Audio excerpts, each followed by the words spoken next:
বাংলাদেশ জামাতে ইসলামী ঢাকা মহানগর উত্তরের কাফরুল দক্ষিণ থানা শাখার উদ্যোগে সোমবার বিশিষ্ট ব্যক্তিদের সাথে মতবিনিময় সভায় অংশ নেন দলের আমির ডাক্তার শফিকুর রহমান।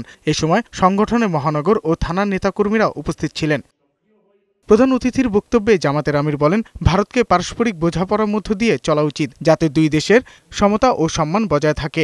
আমরা কারো উস্কে দেওয়া সাম্প্রদায়িকতার এই দ্রব্য আমরা কবুল করব না, কিনব না। আমরা শান্তিতে আছি, আমরা শান্তিতে থাকতে চাই।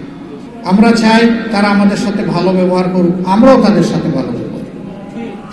আমাদের একটা পারস্পরিক বোঝাপড়ার ভিতর দিয়ে চলা উচিত, যাতে উভয়ের সম্মান এবং স্বার্থ সংরক্ষণ হয়।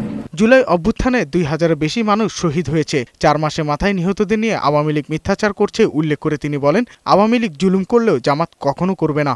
ফ্যাসিবাদীরা এতটাই অপকর্ম করেছে যে তারা হঠাৎ করে এরকম চলে যাবে, হয়তো বা এটা তারা কল্পনাও করে। এটাও ঠিক যে আমরাও কল্পনা করি। এরা লাঞ্ছিত হয়ে বিদায় নিয়েছে, কিন্তু এই জাতিকে তারা শান্তি দিচ্ছে না। প্রতিদিন বিভিন্নভাবে এই জাতিকে তারা জ্বালানোর চেষ্টা করছে, ঘরে বাইরে। জামাতে ইসলামী নির্বাচনের জন্য অপেক্ষায় আছে জানিয়ে ডাক্তার শফিকুর রহমান বলেন, স্বল্প সময়ের মধ্যে কিছু সংস্কার কাজ শেষ করে অন্তর্বর্তী সরকার নির্বাচন দেবে বলে তিনি আশা করছেন। সাজ্জাদুর রহমান, বৈশাখী সংবাদ, ঢাকা।